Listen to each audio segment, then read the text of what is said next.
Hello. Hello sir साहब जी। सत साहिब जी। पवन दास भगत जी बोल रहे हैं। हाँ जी।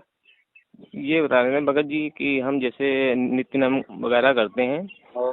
तो हमें जो है नींद बहुत आने लगती है, मतलब पता नहीं क्या हो जाता है, जो हम पढ़ना भी चाहते हैं अंदर से, लेकिन जो है हम नींद काफ़ी आने लगती है, हमारी आंखें बंद होने लगती हैं। और नींद का दूसरी तो भगत जी बताओ। और भगत जी जैसे फोटो हमारी एक है तो उसमें साइड में जो है कबीर साहब की लगी हुई है, मतलब उसी में फोटो में, और ये गरीबदास जी महाराज की है, तो वो फोटो कैसे क्या हटा दें कि इसको क्या करें उसको?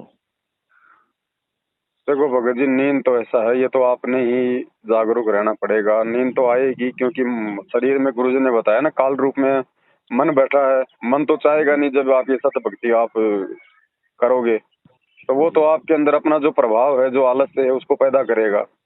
तो ये तो देखो, ज्ञान से आपने खुद ही इन चीजों पे विचार करना पड़ेगा, है ना। ये इस चीज को तो आपने खुद ही परमात्मा से प्रार्थना करके थोड़ा सा जागरूक रहना पड़ेगा।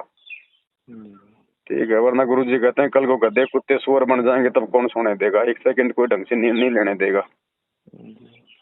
ठीक है। दूसरा, जो फोटो है, तो जी फोटो भगत जी देखो, वैसे तो बहुत ज्यादा वीडियो भी हमने बना दिए हैं और सबको जी जी पता है, ज्यादातर भाई बहनों को केवल अपने गुरु जी का ही फोटो रखना है। जी यदि ऐसे कोई फोटो आपके घर में है जिसमें सभी की फोटो एक जगह शामिल है, तो या तो जी उनको बहते हुए पानी में जल प्रवाह कर दो या उनको घी लगा के सवा कर दो। केवल अपने गुरु जी का एक अकेला फोटो रखो।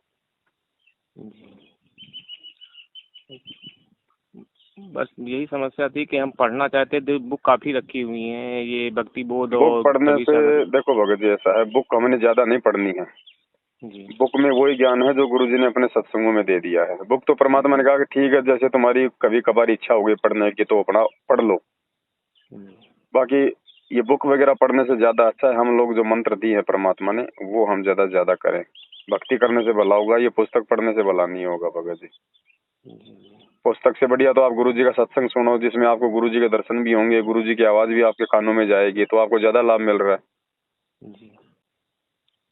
बाकी और यही कभी कभार समस्या हो पढ़ लो। जाती है जी। जैसे सत्संग भी सुनना है फिर भी उसमें जो है बहुत नींद, मतलब बैठे बैठे, और जैसे पहले थे कि रात रात हम वीडियो देखा करते थे या वीसीआर वगैरह देखते थे या नाच प्रोग्राम देखते थे, तो काफ़ी जो है हमको नींद नहीं पूरी रात आती थी। वो तो और मन की ये खुराक भक्ति थी ना, वो तो मन की बकवास थी। मन तो चाहेगा जीवात्मा को ज्यादा से ज्यादा विकारों में दसाना, उसका समय बर्बाद करना। तो वो तो मन की खुराक है भगत जी। अभी आत्मा की खुराक है सत्संग, तो मन को अच्छी थोड़ी लगेंगी ये, तो वो तो रोकने का प्रयास करेगा ना। अब आपके घर में कोई दारू पी के आपका रिश्तेदार आ जाए तो आपका मन लगेगा उसके साथ बात करने को? आप यही सोचो कि भगवान ये निकल जाए यहाँ से। तो वो स्थिति उस मन की है। अब मन का घर है गंदा, और कोई अच्छी चीज उसमें प्रवेश करेगी तो वो नहीं चाहेगा कि अच्छी चीज यहाँ रहे, तो वो तो कोशिश करेगा। आलस्य है और नींद है, वो तो यही करेगा फिर। तो वो तो हमने ज्ञान से समझनी है ये बातें।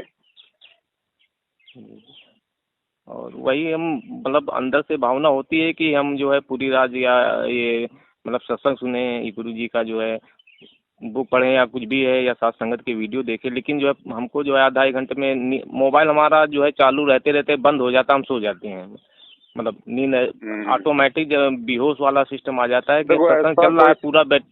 ऐसा मत किया करो मन में कि भाई आज पूरी रात गुरु जी के सत्संग सुनूंगा। नहीं, परमात्मा ने कह रखा है प्रतिदिन 1 घंटा बहुत है।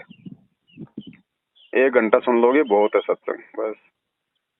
आप एक दिन तो सुन लोगे, फिर दूसरे दिन क्या करोगे? पूरी रात सुन के फिर काम पे जाओगे, फिर वहां पे नींद के लटके लोगे। रोज थोड़ी सुन पाओगे पूरी पूरी रात सत्संग। और पूरी पूरी रात सत्संग सुन लेंगे तो फिर कौन सा हम जो है वो ज्ञानी बन जाएंगे? गुरु जी कहते हैं चाहे थोड़ा सुन लो, लेकिन उसके ऊपर अमल करना सीखो कि गुरु जी क्या कह रहे हैं। उन बातों पे चलना सीखो, उन वाणियों पे अपने जीवन को डालो, उससे फायदा है। पूरी रात वैसे सत्संग सुनने से कोई फायदा नहीं। भगत जी थोड़ा प्रॉब्लम थी कि हम ये नित्य नियम जैसे करते हैं सुबह का, तो नित्य नियम जैसे करते हैं, संध्या आरती करते हैं, तो वो बीच में ही पता नहीं क्या हमको नींद आने लगती है। फिर हमने चश्मा भी बनवाया था, तो चश्मे से भी कुछ नहीं हमको प्रॉब्लम हो रही है, चश्मे में भी वही स्थिति हो रही है। तो नींद को चश्मे से थोड़ी रुकती है भगत जी। तो यही समस्या थी कि हमने कहा भगत देखो जी ऐसा है इसमें ना, देखो भगत जी, दो चीजें हैं। एक तो थोड़ी सी हमारी मतलब की हैबिट नहीं है जल्दी उठने की या आरतियां करने की, इस प्रकार से। तो थोड़ा शुरू शुरू में थोड़ा जोर आएगा भगत जी, लेकिन जब हैबिट हो जाएगी ना तब कोई दिक्कत नहीं होगी। और फिर दूसरा, ज्ञान से या जब हमें थोड़ा सा विचार करेंगे ना, और जब इन चीजों को हम अपने जीवन की प्रथम जरूरत समझेंगे कि भैया काम धाम से पहले परमात्मा की भक्ति आरती सुमरण है, तब इन चीजों में हमारी आस्था बनेगी, हमारी लगन बनेगी भगत जी। नहीं तो नहीं बनेगी। अब जैसे हमें सुबह कहीं पे 4 बजे ट्रेन पकड़नी है और फाइनल है कि हमारे को जाना है तो जाना है, वो काम अर्जेंट है, तो भगत जी रात को बिना अलार्म के गुरु जी कहते हैं 3 बार तुम्हारी आंखें खुल जाएंगी उस टेंशन में।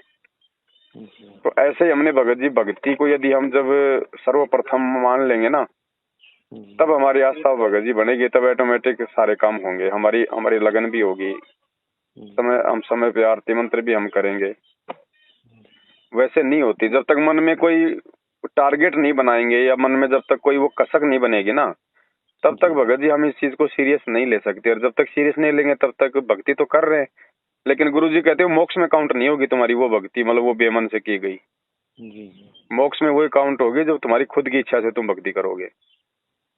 एक गुरु जी का एक आदेश समझ के जबरदस्ती अगर हम वो कर रहे हैं ना कि भाई गुरु जी का आदेश है, वो नहीं, अपने आत्म कल्याण के लिए जब तक नहीं करेंगे ना, तब तक इस भक्ति का वो फायदा नहीं मिलेगा। भगत जी जैसे हम काम पे जाते हैं तो जैसे आंसू निकंदन रेमेडी है तो वो दोपहर को नहीं हो पाती है, तो हम शाम को कर लेते हैं, तो इसमें कोई वो गुरु जी ने रात के 12 बजे तक का समय दिया हुआ भगत जी। हम वो साथ में संध्या आरती के समय ही जो उसके पहले कर लेते हैं उसको। हाँ, उसमें कोई दिक्कत नहीं है, वो अपने समय के ऊपर है, समय है तो टाइम पे करो, नहीं तो रात के 12 बजे तक का समय दे रखा है परमात्मा ने। हाँ। तो भगत जी ये फोटो फिर इसको जल प्रवाह कर दे, इसमें जो है जो 2 फोटो जल प्रवाह कर दो। अगर आपके पास कोई बहता हुआ पानी है, कोई नहर है, कोई नदी है जी, तो उसमें उसको जल प्रवाह कर दो। अगर नहीं है तो घी लगा के सवा कर दो जी। बस यही तरीका है। ठीक है। सत्संग।